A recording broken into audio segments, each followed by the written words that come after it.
Chers téléspectateurs de la LCS, fidèles de votre émission Derrière le miroir, bonjour. Nous sommes ici à la plage de Djamalai. L'homme que vous apercevez derrière moi est un militaire en réserve, mais aussi c'est un homme politique dynamique. Son passé de militaire rime-t-il avec politique, pouvoir et démocratie? Nous allons découvrir tout ça ensemble. Il nous donnera également son appréciation sur l'actualité politique, économique et sociale du pays. Je vous invite tout simplement à me suivre pour le découvrir.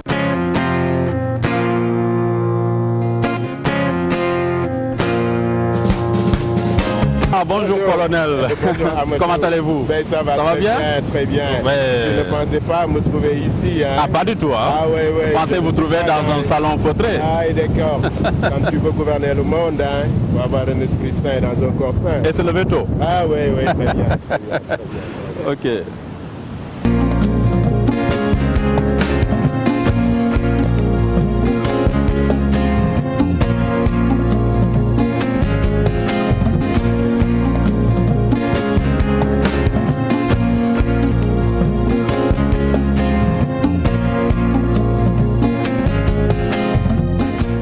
Chers téléspectateurs de la LCS, nous sommes avec notre invité, le colonel Malick Cissé.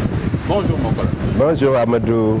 Mon colonel, nous vous avons trouvé en train de pratiquer votre sport. Vous le faites quotidiennement? Non, je le fais 3 fois dans la semaine. Le lundi, le mercredi et le vendredi. Les médecins de sport vous diront pourquoi. Alors, je le fais parce que d'abord, la nature nous a dotés d'un environnement que vous avez vu extraordinaire. Il faut en profiter. Deuxièmement, faisant partie d'une chaîne de gouvernance mondiale, il me faut avoir un corps sain. Qu'est-ce que vous appelez chaîne de gouvernance? Chaîne de gouvernance mondiale, c'est-à-dire un homme public qui doit aller d'avion par avion, décideur, voyager par-ci, par-là. Si vous ne tenez pas, vous risquez de ne pas accomplir convenablement la mission qui vous est impartie. On va aborder une autre question, c'est la crise casamançaise. Aujourd'hui, la crise casamançaise commence à prendre d'autres proportions, c'est-à-dire la prise d'otages. Jusqu'ici, on ne connaissait pas ce phénomène. En tant que militaire, c'est quoi votre appréciation par rapport à cette nouvelle démarche des rebelles? Quand j'ai dit il y a quelques années à la presse que moi, en tout cas, je ne négocie pas avec des rebelles. Les rebelles, je ne négocie pas avec lui. Je ne connais pas les sentiments diplomatiques. Il faut être comme lui. C'est-à-dire? Être aussi cruel que lui. Moi, ma réflexion militaire veut que, à la défense de cette secteur de mon pays, de mon territoire, que je ne négocie pas avec quelqu'un. Vous prônez l'utilisation de la force. On utilise la force contre ces éléments-là. Parce que je ne peux pas comprendre que nous sommes payés pour régler des problèmes. Qu'on nous arrête. Les militaires, vous voulez dire? Oui, nous, les militaires, on est payés pour régler ces problèmes par la force légale. Oui. Donc, je ne peux pas comprendre qu'il y ait des rebelles qui occupent notre territoire. Ce n'est pas normal. Je ne comprends pas. Vous n'êtes pas pour la négociation, je ne suis pas pour aucune négociation le dialogue avec les rebelles? Non, mais ça fait 30 ans qu'on essaie de passer par cette voie, de dialoguer avec des gens qui ne comprennent rien du tout. Non, moi je suis pour l'action militaire. On me demande de nettoyer ce truc, je le nettoie et puis c'est terminé. On ne parlera plus de rebelles. Mais si les rebelles ont entre leurs mains des otages? Ben, quitte à perdre quelques dizaines d'hommes. Ah, vous êtes prêt à sacrifier des otages? Sacrifier des otages pour quand même et ratisser complètement. Ah oui? Ah oui. Dans des missions militaires, il faut calculer des pertes. Mais définitivement régler ce problème-là. Je ne vois pas pourquoi. Et on se dit, oui, on va perdre des gens, machin. Non, je serais à leur place. J'aurais accepté ce sacrifice tout à leur honneur.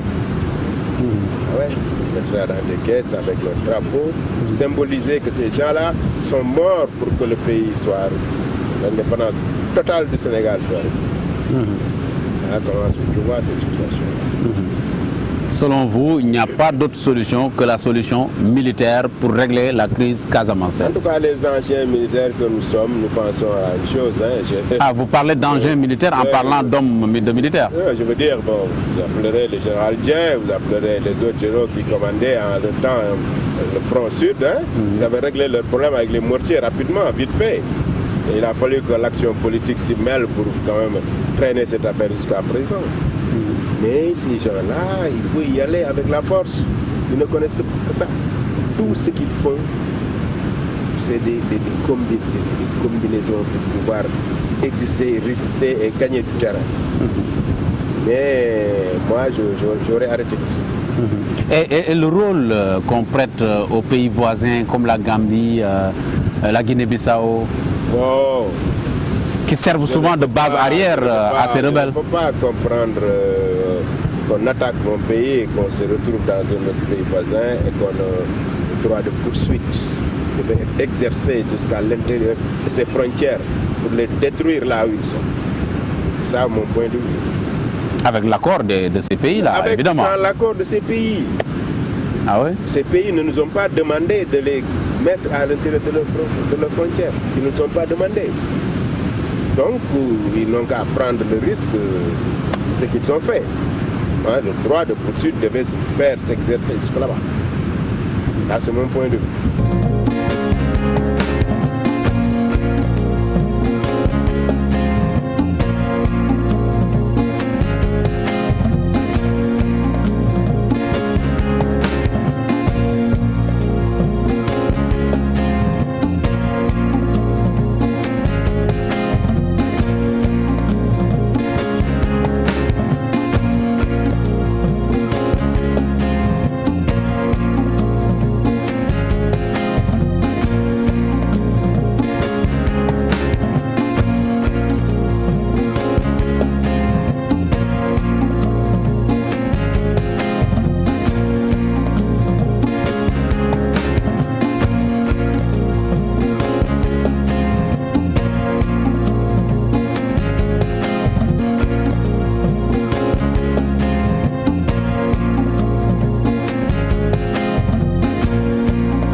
En tant qu'ancien cacique du régime libéral de Maître Abdoulaye Wade, si aujourd'hui vous devriez jeter un regard critique sur la gestion de Macky Sall, ce serait quoi? Un regard critique? Voilà. Le problème, ce n'est pas le problème de Macky Sall. Le problème, c'est le collège présidentiel. Le Sénégal a élu un seul homme, qui s'appelle Macky Sall. Mais le Sénégal est gouverné présentement par un collège présidentiel. C'est-à-dire? Le président Macky Sall, par souci d'honneur, s'est entouré de partis, comment je peux l'appeler, satellites ou des partis qui s'agrippent sur lui pour survivre. Non, c'était une alliance conjoncturelle. Il fallait s'allier pour faire tomber Maître Abdoulaye Wade. Mais ça a été l'erreur. Mais une fois qu'on part ensemble pour gagner, mais on ne peut pas continuer à gouverner ensemble, c'est pas possible. Chacun a son idéologie. Je ne comprends pas que des communistes puissent travailler avec des libéraux, je ne peux pas le comprendre. Mais vous avez vu le problème. Des partis socialistes qui s'agrippent sur des libéraux pour survivre, ça c'est pas acceptable. C'est le problème de Macky Sall, c'est son entourage politique, ces partis politiques qui sont autour de lui. À vous entendre, donc, vous préconisez la dislocation de Benno Bokk Yakaar. Ce mot me fait rire. Ils se disent Benno en Wolof, mais Bokkuñu Yakaar. Non, eux, ils disent Benno Bokk Yakaar. Mais je sais, mais tout le monde sait que Bokkuñu Yakaar. Et comment? Hey, chacun tire de son côté, chacun va être président à la place du président. chacun veut être président à la place du président, utilise une stratégie pour être demain président en 2019. Donc voilà.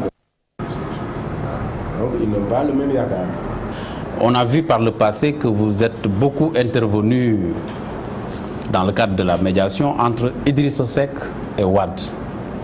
Est-ce que vous êtes prêt aujourd'hui à offrir vos bons offices entre Idrissa Seck et le président Macky Sall? Comment je l'entends autrement. Mon souhait, c'était que tout le corps libéral se réunisse en forme de bloc. Ce qu'on appelle la famille libérale. La famille libérale, parce qu'ils font partie de l'international libéral. Ils ne peuvent pas ne pas aller ensemble. Ils ont un chef commun au niveau de l'international libéral. Donc, c'est du bluff ce qu'on fait là. Hein, le jour où on va les convoquer là-bas, on dit écoutez, allez-y ensemble, ne nous posez pas de problème. Un libéral, l'international libéral n'acceptera jamais que l'international socialiste préside au destin au Sénégal. Donc vous voyez que c'est entre deux cornes de machin d'un taureau qui se... Pas possible. C'est que ça freine notre développement politique. Quand tu as parlé de la médiation entre les libéraux, que ce soit le PDS, que ce soit Réumi de M. Idrissa Seck, que ce soit la paire de M. Macky Sall, que ce soit nous sommes tous des libéraux et nous avons la pensée libérale. Tôt ou tard, on va se retrouver après cette petite bataille d'arriver au pouvoir. Je pense que c'est l'arrivée au pouvoir de cette manière-là qui a fait que ce que vous voyez comme divergence, qui semble être une divergence. Selon vous, il n'y en a pas?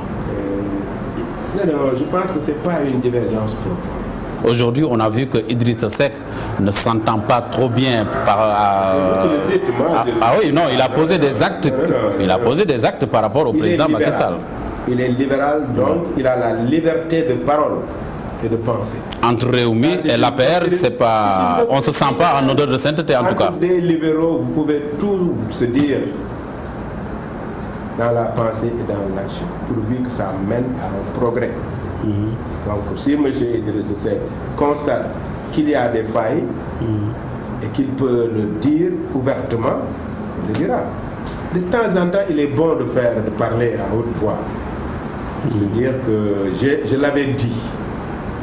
Je l'avais dit. Surtout que je pense que M. Idrissa Seck compte venir après M. Macky Sall, président du Sénégal. Après ces 2 mandats? Souhaitons-le à l'un, souhaitons-le à l'autre.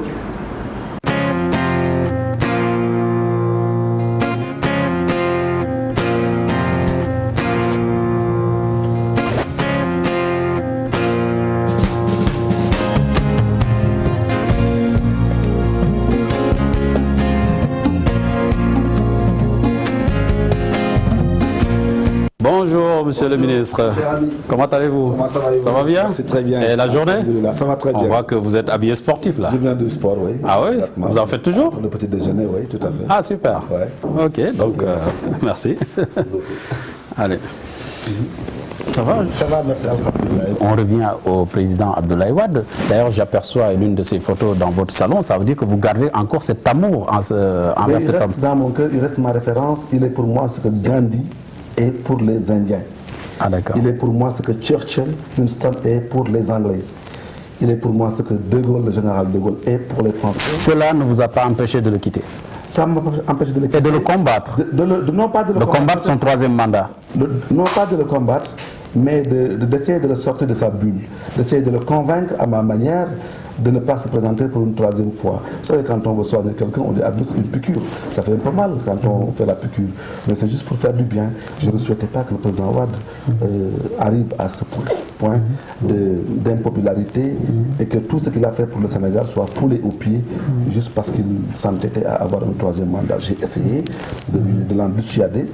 Vous étiez du combat du 23 juin. Mais écoutez, le jour du 23 juin, c'était un jour de conseil des ministres. Ouais. Je devais aller au conseil des ministres. Et quand j'ai vu à la télévision très tôt que la population s'agglutinait devant l'Assemblée nationale, j'ai dit à mon épouse que j'aurais souhaité être de la partie, être de ceux-là qui sont en train de se battre pour qu'il n'y ait pas ce ticket présidentiel et cette modification constitutionnelle. Malheureusement, je suis membre du gouvernement. On ne peut pas siéger dans un gouvernement et aller manifester dans la rue le jour du Conseil des ministres. Mais j'ai trouvé une parade, c'est celle de boycotter le Conseil des ministres. Et je l'ai fait. Ce 23 juin, je ne suis pas allé au Conseil des ministres, je suis resté à la maison, le cœur plein d'amertume, parce que je sais que le peuple avait raison et que le président Wade était dans l'erreur, malheureusement.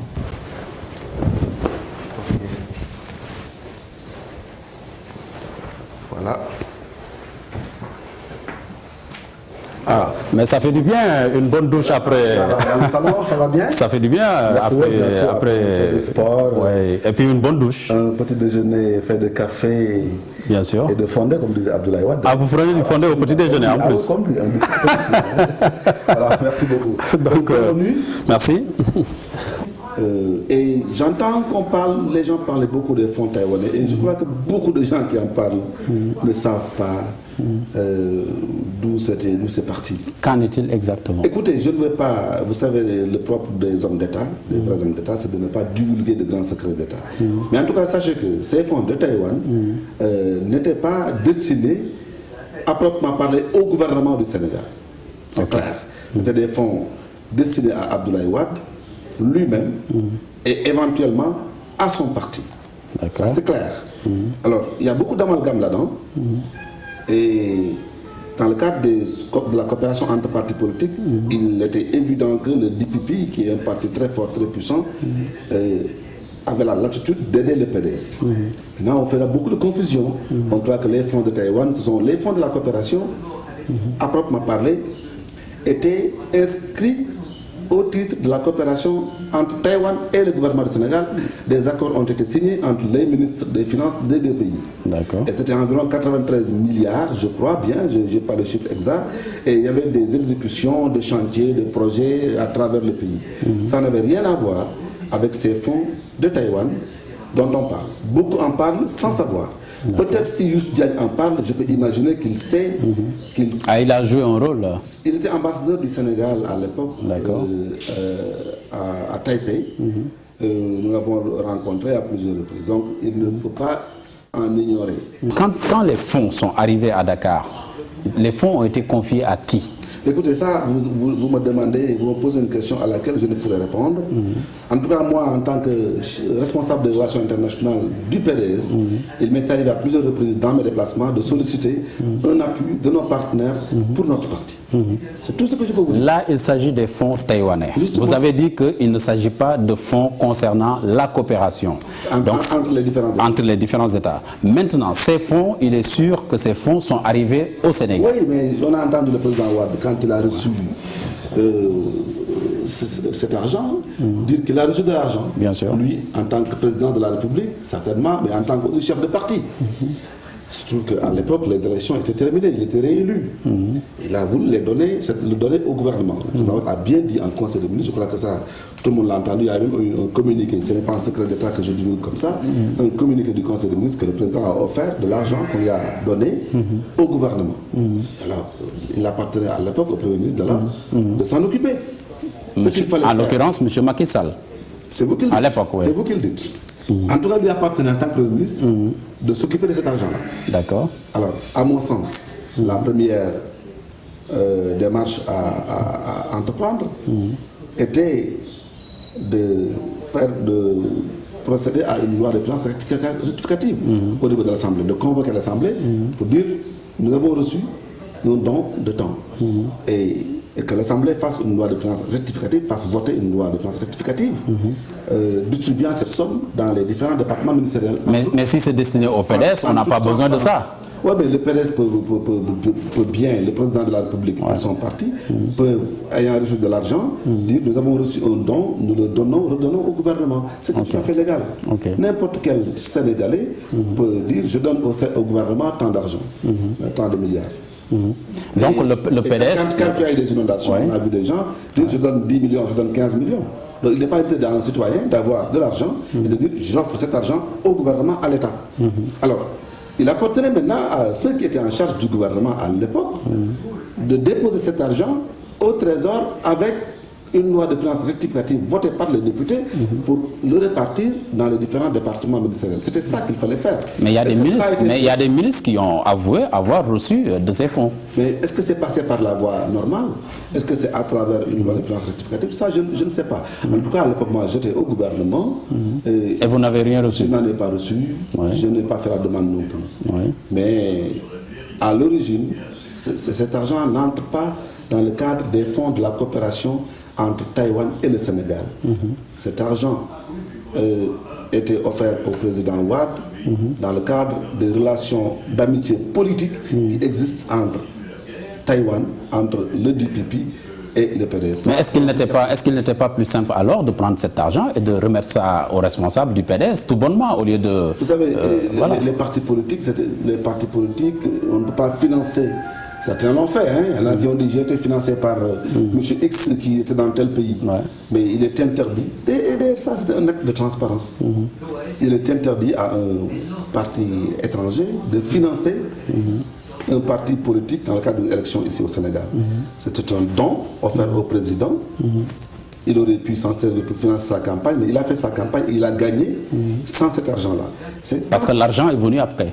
Peut-être qu'il a aussi voulu ne pas le mettre dans sa campagne. D'accord. Certainement, par transparence, par respect de la Constitution et de la loi sur les partis politiques et la loi électorale. Mais cet argent, à l'origine, n'était pas en tout cas inscrit dans au titre de la coopération globale entre Taïwan et la République du Sénégal.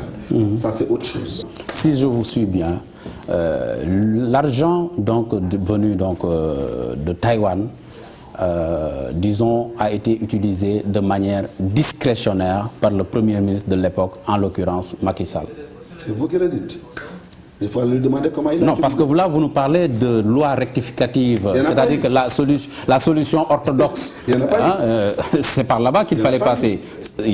Vous êtes d'accord avec moi? C'est pour cette raison qu'il y a tout ce bruit-là. Ah oui, vous êtes d'accord avec moi? Donc la conclusion, c'est qu'il y a eu une gestion discrétionnaire. Gestion discrétionnaire de... C'est votre conclusion en tant que journaliste. C'est votre conclusion et certainement elle est correcte. Oui.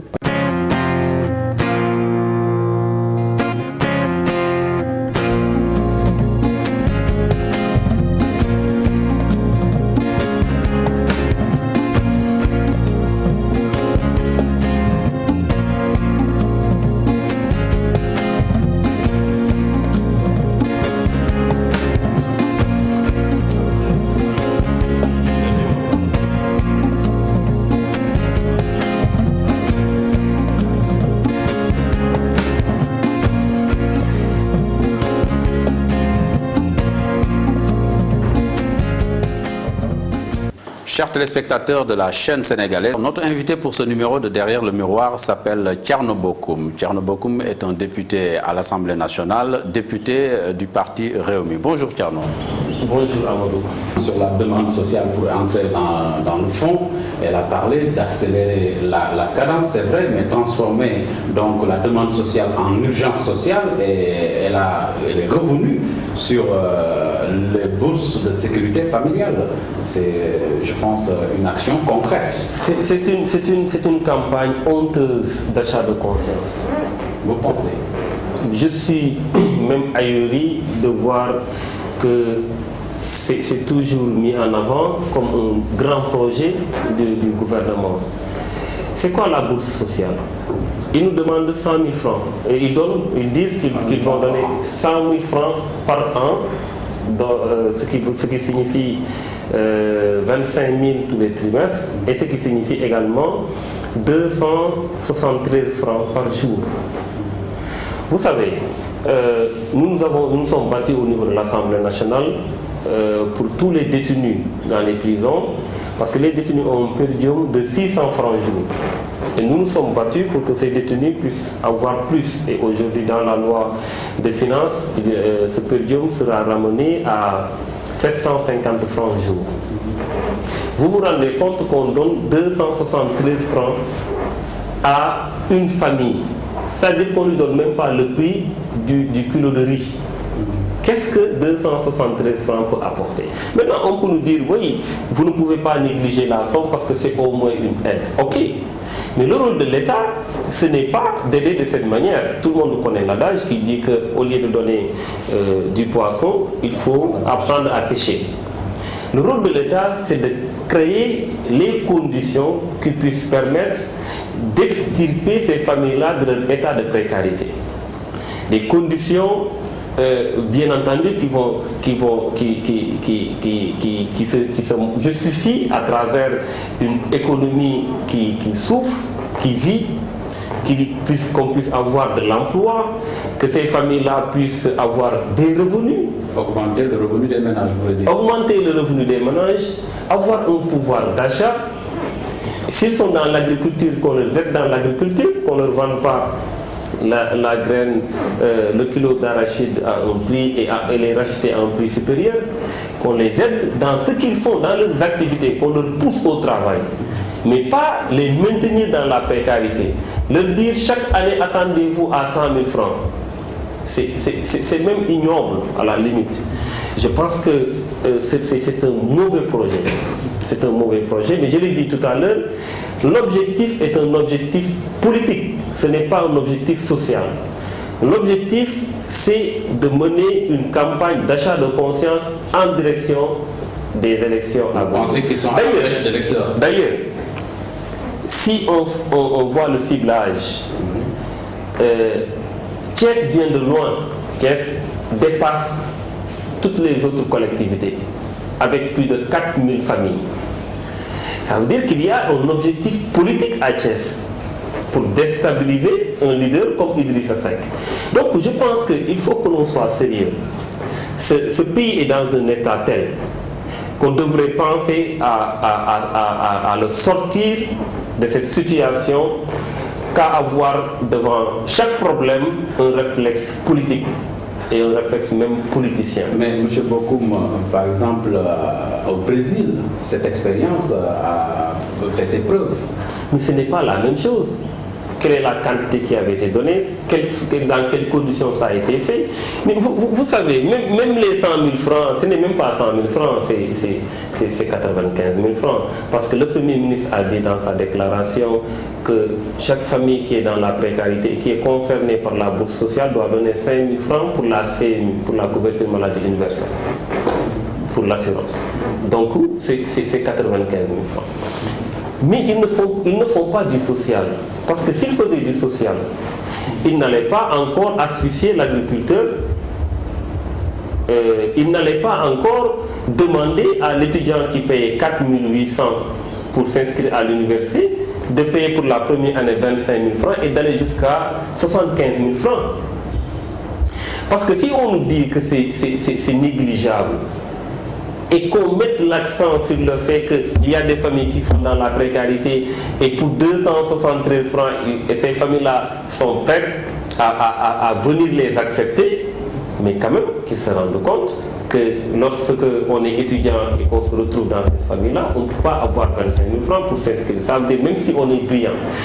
Vous savez, quand vous avez la bourse, mais il faut un papier pour montrer que vous vous êtes inscrit.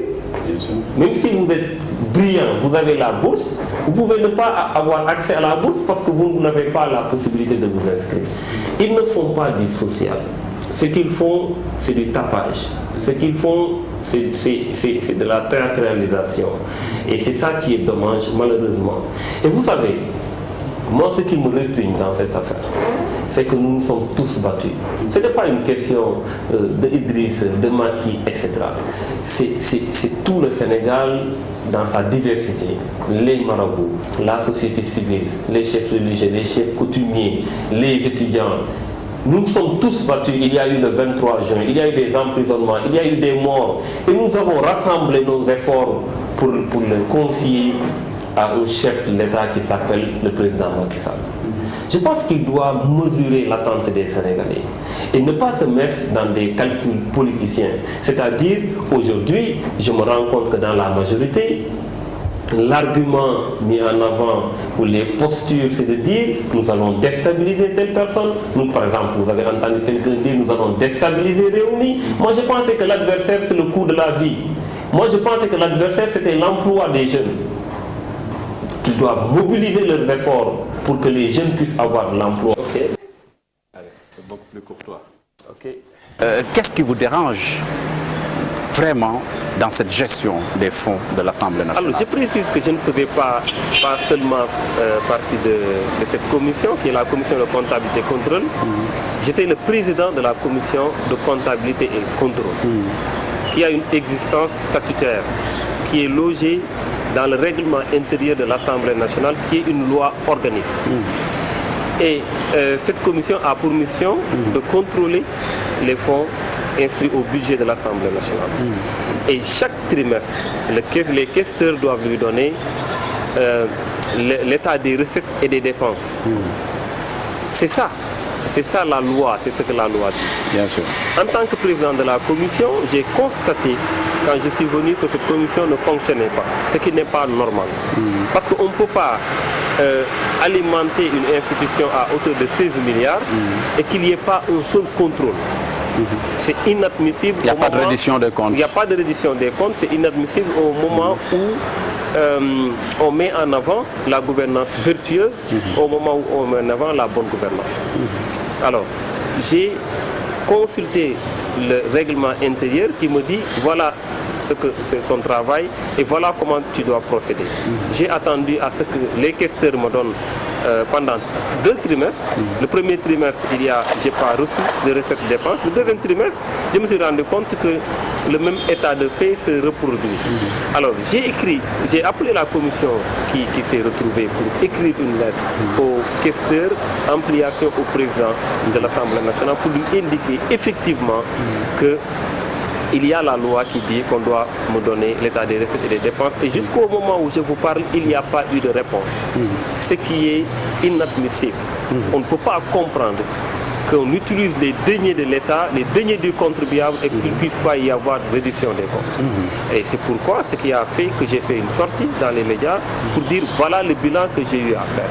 Voilà, et puis avant même de faire une sortie, j'ai enclenché une procédure interne au sein de l'hémicycle, en commençant par donner la copie de la lettre au président du groupe parlementaire, de mon groupe parlementaire, de mon ancien groupe parlementaire, qui est le groupe Benno Bokk Yakaar, à savoir M. Moustapha Diakhaté, pour lui dire voilà le travail que je veux, que je compte faire. Voilà la lettre que j'ai eu à écrire. Il n'y a pas eu de réaction. J'ai, dans les différentes réunions où on a parlé du règlement intérieur, on a parlé des questions de l'Assemblée nationale, évoqué cet aspect-là devant tous les députés, pour qu'on sache que voilà, nous ne faisons pas, parce que la commission devait déposer un rapport au niveau de l'Assemblée nationale, ce rapport devait être publié. Et après chaque gestion, le président de l'Assemblée nationale devait déposer un rapport au niveau du Cour des comptes. Bien sûr. Alors, c'est ça qui n'a pas été fait. Et c'est ça qui est dommage. Donc voilà pourquoi il y a eu tout ce remous-là. Aujourd'hui, je ne suis plus président de la commission. J'ai été démis de mes fonctions. Avec le renouvellement du bureau. Avec le renouvellement du bureau, mais je reste membre de la commission. Et je pense que c'est un combat qui doit engager tous les députés. Est-ce que ce combat pour cette transparence, vous allez le mener aussi par rapport à cette information relative à l'indemnisation ou la réhabilitation de 2 députés, Mbaye Ndiaye et Moustapha Cissé Lo, qui auraient peut-être reçu de l'argent de la part de l'Assemblée nationale? Effectivement, qui aurait, justement, vous avez bien fait d'être prudent, parce que effectivement, quand j'ai eu vent de cette information, j'ai moi-même écrit une lettre à la présidente de commission, la commission comptabilité et contrôle, pour lui demander, pour lui suggérer d'écrire une lettre au président de l'Assemblée nationale, qui est l'ordonnateur du budget, pour lui demander est-ce que réellement il y a eu indemnisation des députés Moustapha Cissé Lo et Mbaye Ndiaye. Ensuite, quel est le montant et quel est le fondement légal de cette indemnisation? Je pense que de ce point de vue, la lettre est encore... Vous n'avez pas encore eu de réponse? Je n'ai pas encore eu de réponse. Peut-être que moi, mes lettres ne trouvent jamais de réponse.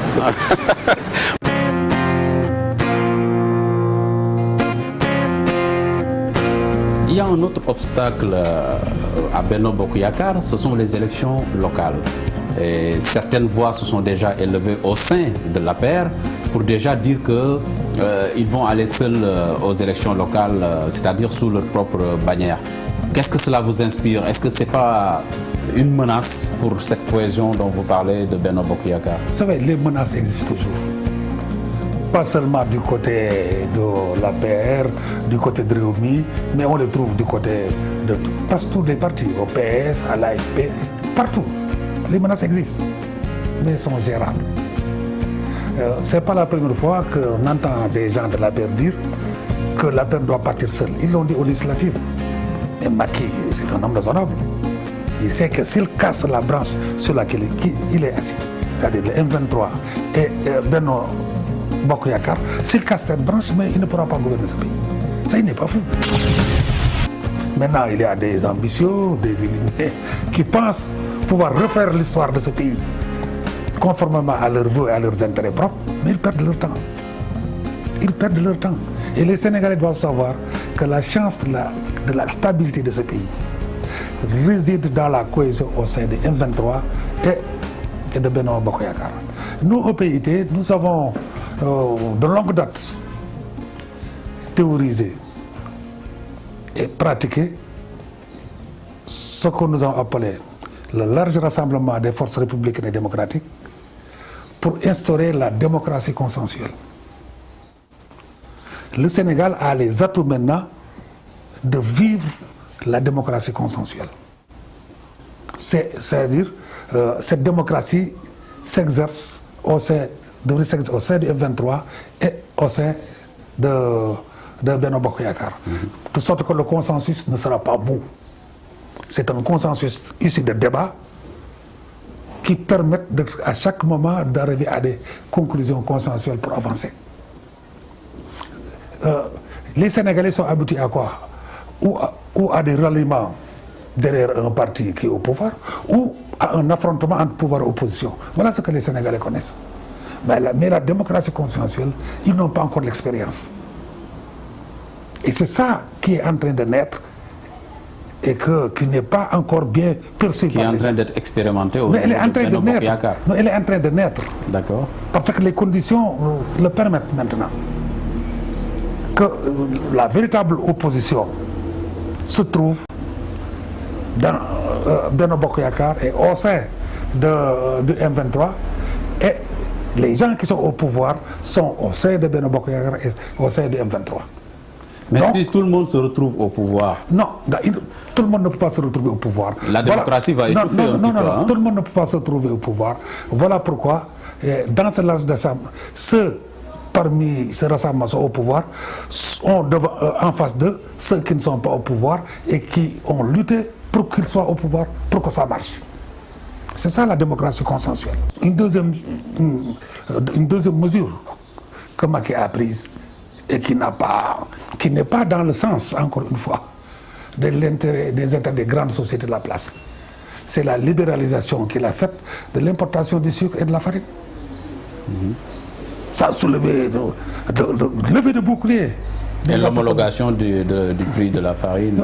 Je dis, ça c'est pas une politique libérale, mais écoute, on s'en tape, excusez-moi du terme. Nous, on veut résoudre les problèmes du pays. Oui, les entreprises vont licencier.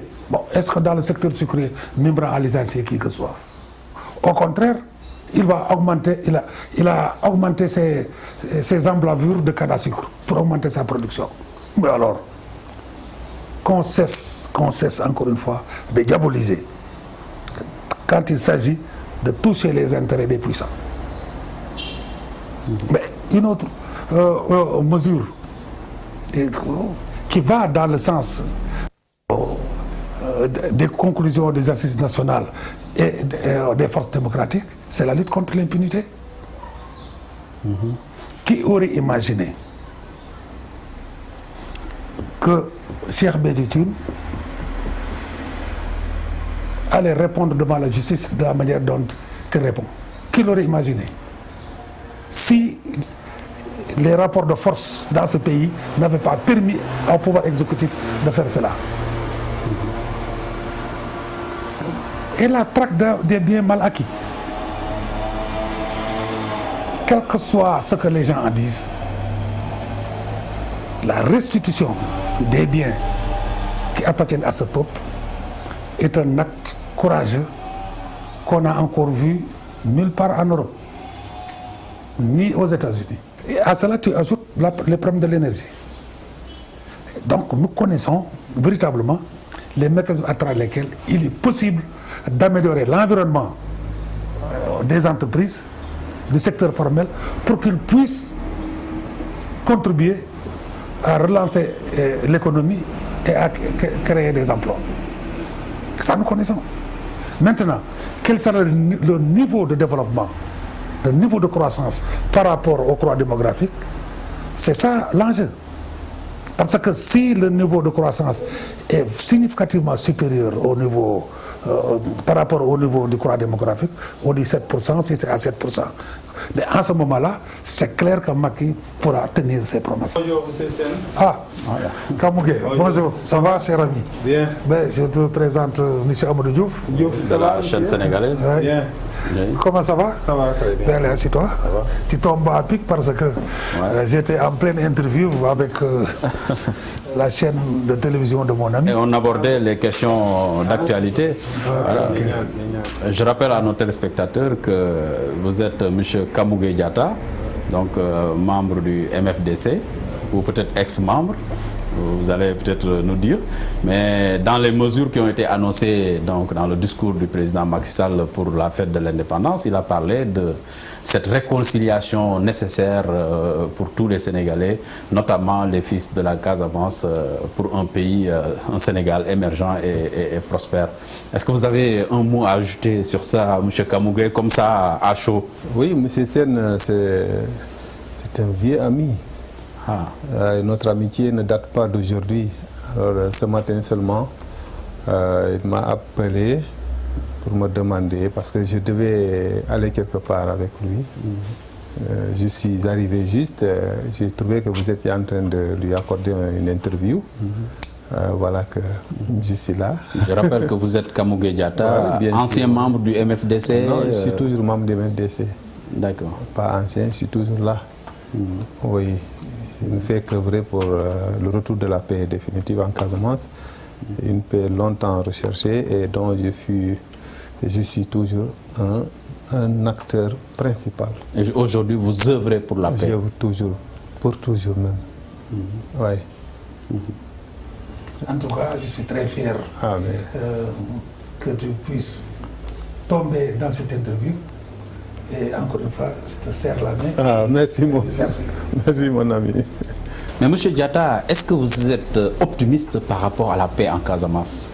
Ça fait 30 ans que ça dure. Vous venez de me poser une question très pertinente. Moi, je suis toujours optimiste. Tant qu'il y a la vie, j'ai de l'espoir. Je suis optimiste qu'un jour ou l'autre, il y aura la paix. Oui. D'ailleurs, moi, je viens juste d'arriver, je suis arrivé il y a 2 semaines de cela.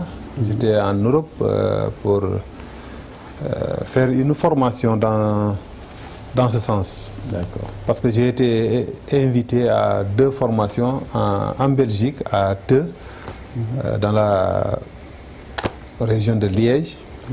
Après, je suis venu à Paris pour échanger avec le secrétaire général du MFDC, Mamadou Nkourmassane, qui est à Paris.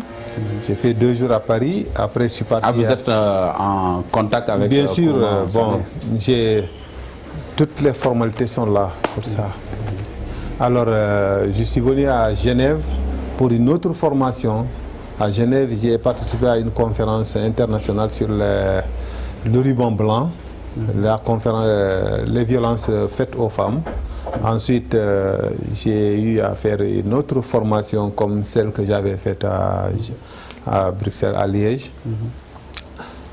J'étais à Lausanne, à Morges, à côté de la Lausanne. Ensuite, j'ai fait 2 jours de séminaire dans les fermes biologiques. Alors, la culture bio, parce que c'est surtout ça,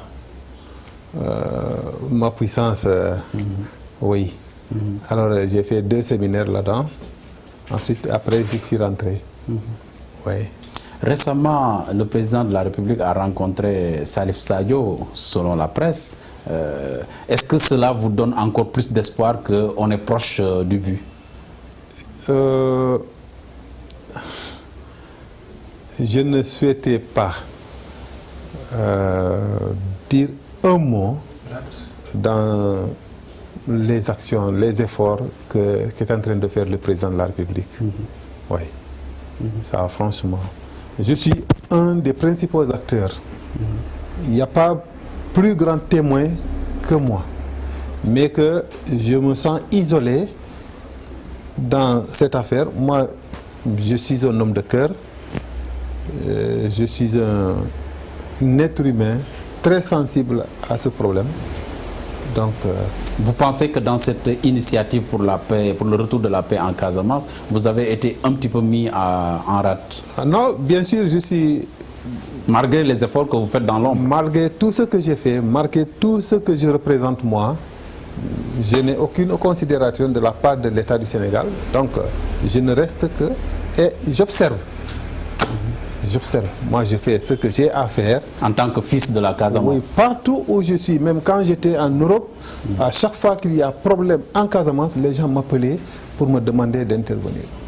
J'utilise mon crédit pour appeler, pour demander aux gens de ne plus faire ça, mais bon, c'est comme si c'est toujours tombé dans les oreilles d'un sourd. Oui. Alors, je suis là, impuissant, je constate. Je ne sais pas ce qu'est en train de faire le président. On attend.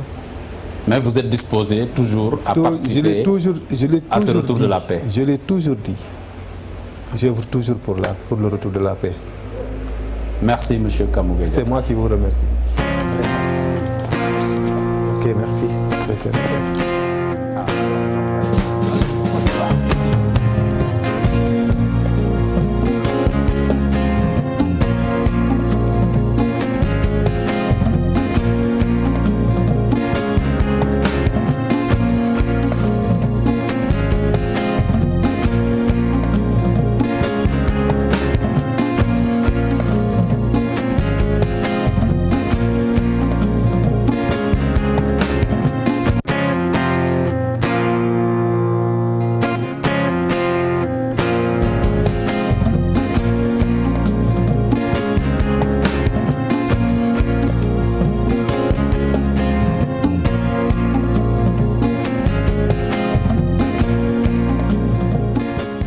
Monsieur le ministre, comment allez-vous? Ça va bien? Ça va bien, merci. Très bien, merci. Ça va et la famille? Ça se passe bien. Merci. Bonne et heureuse année. Merci, tous mes voeux. Merci à vous. Bienvenue. Merci. Voilà.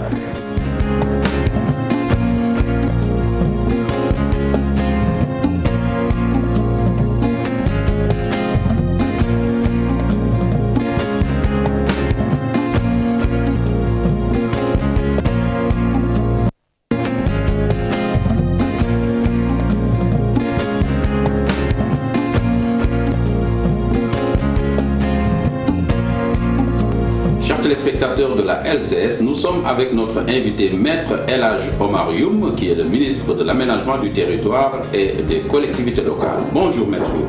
Bonjour M. Amadou. J'ai connu donc le président Macky Sall dans le cadre du Parti démocratique sénégalais. Au niveau de la cellule des cadres? Au niveau de la cellule des cadres, la CIS. La CIS. Et puis ensuite, dans le parti activement comme responsable à la base, à partir de 2006, quand il était déjà Premier ministre du Sénégal. On a échangé, on a collaboré, et puis nous avons maintenu quand même des contacts très sincères, fraternels. Vous avez décidé de collaborer avec lui au moment où il a décidé de quitter le Parti démocratique sénégalais ou plus tard? On s'est connus déjà en 2006, il m'a fait l'amitié de venir à Tchadjaï en tant que déjà fils de Fatick, compte tenu du fait que Tchadjaï et Fatick, c'est presque deux localités qui appartiennent à la même aire géographique. Et ensuite, on a maintenu le contact jusqu'au moment où il a connu malheureusement ses difficultés au niveau du PDS, les difficultés avec le parti et le président du parti, M. Abdoulaye Wade. Et donc là, en 2009, il est parti. Moi-même, je l'ai pas suivi tout de suite. D'accord. Parce qu'en 2009, j'étais d'abord tête de liste du Parti démocratique sénégalais, coordinateur de ce parti au niveau local. Et donc on était à quelques mois des élections. Je ne voulais pas décevoir. Donc ils m'ont responsabilisé. Je me suis dit, bon, c'est quand même un peu moralement inacceptable. Compte tenu du rôle déjà que je jouais, qu'on me responsabilise et que je puisse partir comme ça, c'était sur le plan de l'éthique, ça me gênait. Mais le cœur était déjà parti. Ce qui a accéléré le processus, c'est les élections justement de 2009. J'ai été tête de liste majoritaire, coordinateur du Parti démocratique sénégalais. Élection âprement discutée au niveau local, au niveau de Tchadjaï, où je me suis donné à fond. Et que les populations avaient vraiment adhéré à cette campagne que j'avais organisée, orchestrée, sur la base d'un programme. Et qu'au résultat des courses, après avoir gagné les élections, il y a eu des candidatures fabriquées pour faire face à mon candidat. Vous vous êtes senti à l'étroit? Et je me suis senti quand même à l'étroit, parce que c'était... D'abord, cette candidature était malheureuse, parce que bon... Mais ensuite, j'ai compris que bon, finalement, j'étais mal entouré. J'étais dans un milieu où je me donnais à fond, en termes de loyauté et d'affection. Qu'en contrepartie, je n'avais pas ça. J'étais à la limite une sorte de cible quoi, à abattre. Quoi. Je me suis dit, bon, finalement, puisque c'est ça, mieux vaut prendre ses responsabilités. On peut faire la politique un peu partout. J'aurais préféré continuer à le faire là, mais puisqu'on ne m'accepte pas et qu'on ne reconnaisse pas on ne reconnaît pas ce que mon apport dans le parti, j'ai attiré les attentions des uns et des autres sur ce cas. Je n'ai pas eu de réaction.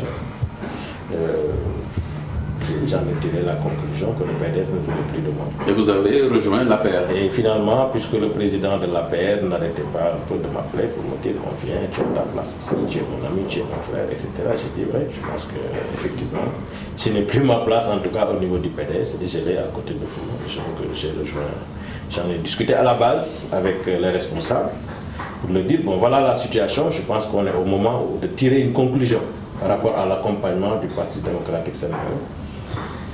Et finalement, la base a dit, effectivement, nous, on vous suit parce qu'on estime qu'effectivement, vous n'avez plus d'avenir au niveau du Parti démocratique sénégalais. D'abord, depuis que vous êtes très jeune, vous êtes là-bas, vous n'avez jamais été responsabilisé.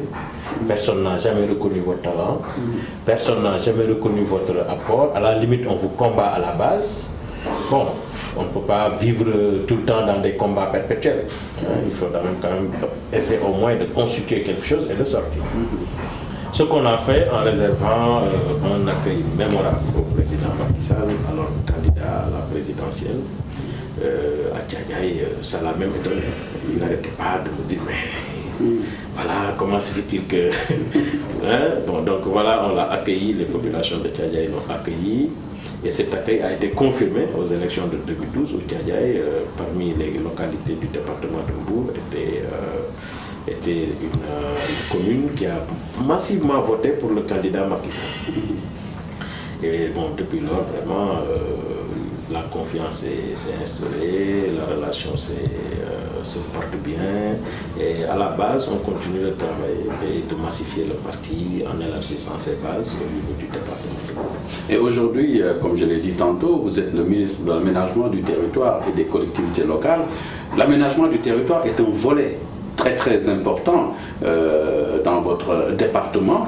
Nous allons en parler, nous allons en parler parce que c'est un volet qui me semble très intéressant. Très intéressant. D'ailleurs, je voudrais, avec votre permission, vous inviter à aller au ministère. Comme ça, de visu, vous allez comprendre un peu l'enjeu de l'aménagement du territoire.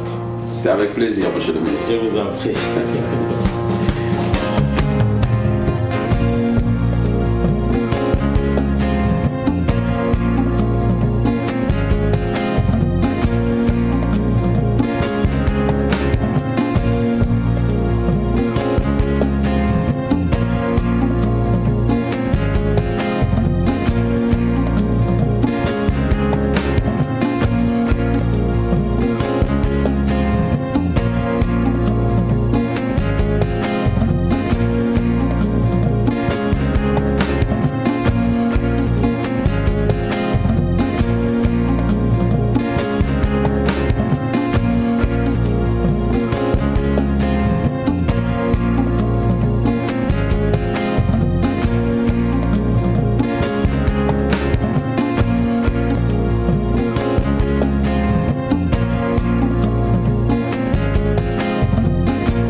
Monsieur le ministre, je vois que vos collaborateurs sont en pleine séance de travail.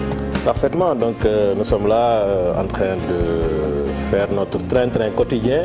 On est toujours entre 2-3 réunions dans la journée. On est sur un projet important de révision de notre plan d'aménagement du territoire sénégalais. Justement, si vous devriez expliquer l'aménagement du territoire à un profane.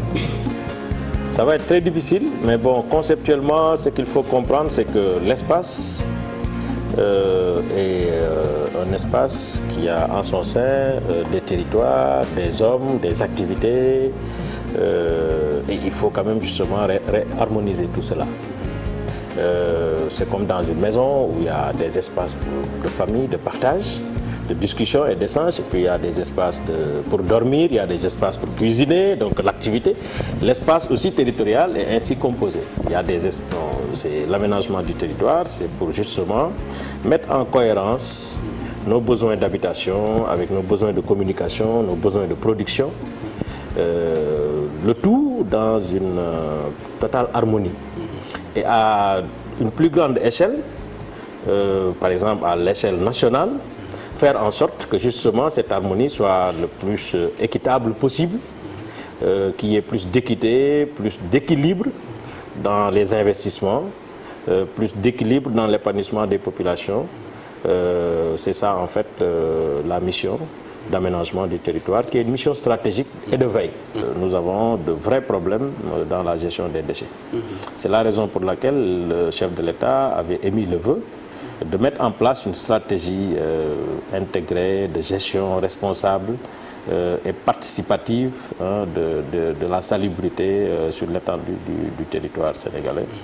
Et ce programme est appelé Programme national de gestion des déchets, qui, dans son volet gestion des déchets solides urbains, va bénéficier d'un financement de plus d'environ 17 milliards 500 millions et qui cible un certain nombre de villes pour l'image, pour ce que ces villes-là représentent pour le Sénégal. C'est les villes d'abord religieuses, Kaolack, Touba, Tivaouane, et ensuite la région de Dakar pour sa spécificité.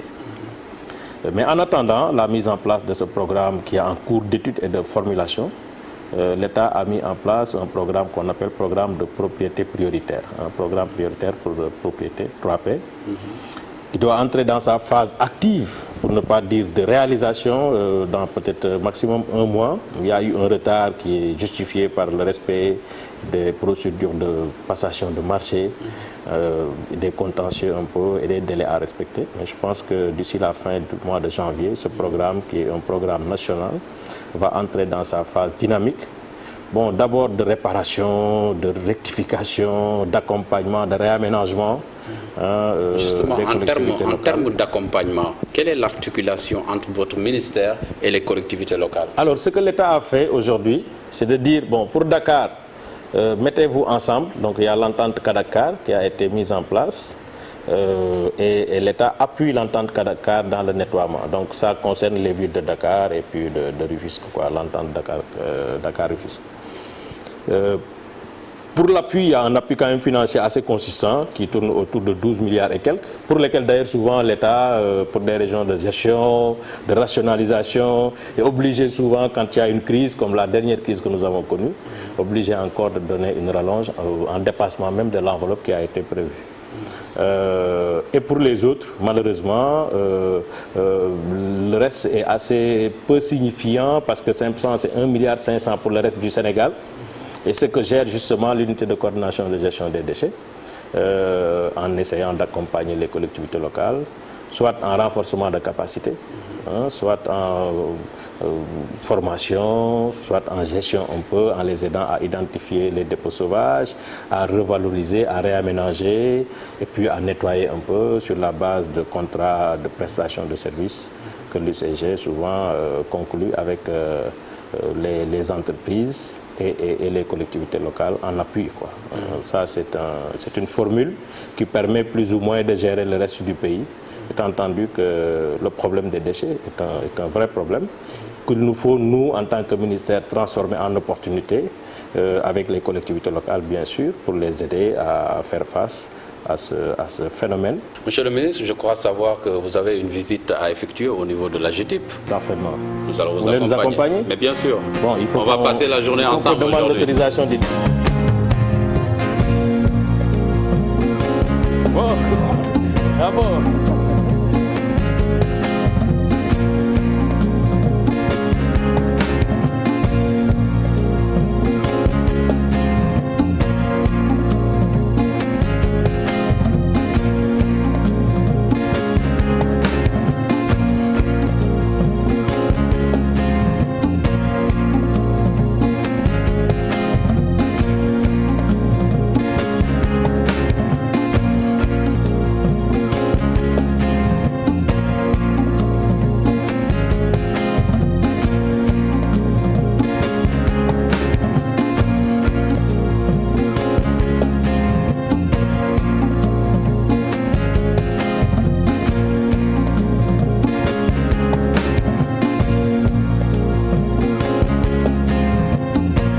Chers téléspectateurs de la chaîne sénégalaise, la LCS, nous sommes toujours avec notre invité, Maître El Hadj Omar Youm, qui est le ministre de l'Aménagement du Territoire et des collectivités locales, que nous avons accompagné dans une visite ici à l'AGETIP en compagnie de M. Moussa Diarra, qui est le DG donc, de l'AGETIP. Mais l'acte 3 va donner lieu à des bassins territoriaux qui seront en quelque sorte des pôles de développement. Seulement, on ne sait pas encore sur quelle base institutionnelle. Alors, ce qui a été arrêté dans la note introductive de la réforme, c'était de supprimer les conseils régionaux, c'est-à-dire les régions en tant que collectivité locale, parce que simplement, l'analyse aussi avait montré que les régions n'étaient pas très efficaces et que presque 90% de leur budget était un budget de fonctionnement qui permettait de payer des salaires, de payer des locations. Mais bon, on peut aller vers vraiment la mission qui était dédiée aux régions, c'est-à-dire la mission de coordination et d'harmonisation du développement au niveau régional. Et c'est pour cette raison que le président avait pensé qu'il fallait revenir à nos régions naturelles. Nous avons connu des régions qui sont naturellement constituées. C'est la Casamance, c'est le grand littoral, c'est-à-dire le Cap-Vert. C'est le Sénégal oriental, Tamba, Kédougou. C'est voilà, on a connu quand même ces régions et chacune de ces régions avait une spécificité, un potentiel que l'autre n'avait pas, des ressources qui étaient des ressources propres, etc. Et donc, dans le programme, déjà, Yoonu Yokkute, le président avait parlé de ces pôles. Dans la note introductive également. Il s'est trouvé que quand on a annoncé, entre guillemets, la suppression de certaines régions au profit d'autres, il y a eu une communication extrêmement conflictuelle autour de cette question, au point que le président avait dit, compte tenu de l'importance de la réforme et des enjeux, il serait dommage qu'on arrête le processus qui a été engagé parce que simplement il y a un problème de communication ou d'appropriation même de la réforme. Et donc avait dit, si c'est le cas, mettons les régions en l'état actuel, essayons de voir dans quelle mesure dans la deuxième phase les constituer sous forme d'entente soit interrégionale ou interdépartementale. Quand les experts du comité national de pilotage, que je remercie au passage, ont fini de faire le travail a été soumis au président de la République qui a ouvert aussitôt des concertations. Et c'est dans le cadre de ces concertations que presque tous les acteurs politiques, les acteurs économiques ont jugé nécessaire de revenir à l'idée première du chef de l'État de mettre en place les pôles qu'il trouvait être beaucoup plus pertinent que le maintien des régions. Et donc c'est pour cette raison qu'effectivement nous avons estimé nécessaire, le président nous a demandé de tenir compte des observations issues des concertations et donc de traiter la question. Nous l'avons traité en étroite collaboration et en conformité totale avec les intérêts du Sénégal et la vision du chef de l'État qui était en totale conformité avec la vision des experts, des élus locaux et même certains élus locaux ont dénoncé un manque de concertation. Oui, bon, nous sommes en politique. Surtout souvent, les présidents de région.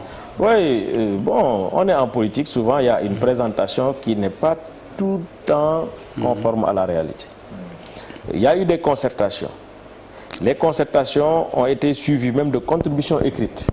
Avec les présidents de région. Précédés de travaux, tous les élus locaux étaient là, toutes catégories confondues.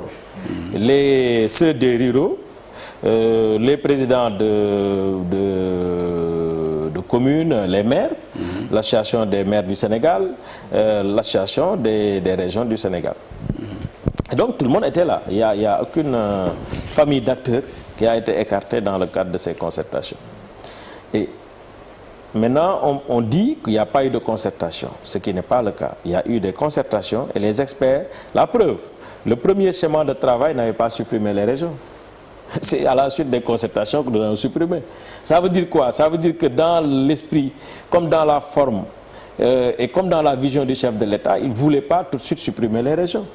Parce que le premier document avait maintenu les régions. C'est à la suite des concertations que l'idée d'aller vers les pôles a été agitée.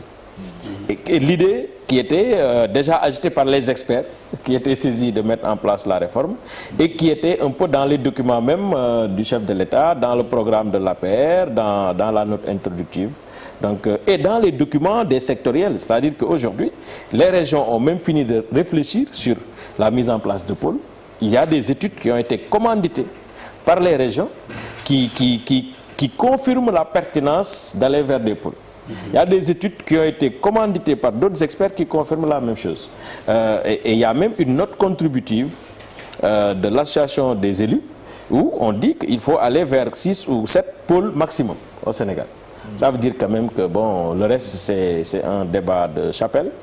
C'est normal parce qu'à chaque fois qu'on est dans une dynamique de réforme, on rencontre des résistances, c'est partout, dans les entreprises, en politique, dans la famille. À chaque fois qu'on doit s'inscrire dans une logique de réforme, il y a toujours des résistances qu'il faut vaincre, des inquiétudes qu'il faut apaiser. Et puis des questions auxquelles il faut répondre. Monsieur le ministre, la LCS vous remercie de lui avoir accordé presque toute une journée, malgré votre agenda très chargé. Et nous vous en remercions. C'est moi qui vous remercie. Je pense que je vous avais quand même un bon gris-gris à la LCS. Parce que ce que vous avez fait faire avec toute l'équipe, les directeurs généraux, c'est quand même difficile. Je pense que vous allez accepter de payer la facture. On attend la note. Merci, monsieur le ministre. Merci, monsieur le directeur général de la JTIP. Chers téléspectateurs, à vous également, merci. C'est la fin de ce numéro de Derrière le Miroir. Nous vous donnons rendez-vous dans 15 jours pour un autre numéro. Mais en attendant, vous pouvez nous envoyer vos suggestions, vos réactions à l'adresse mail et Facebook qui s'affiche au bas de l'écran. À bientôt. Merci. Au revoir. Merci beaucoup.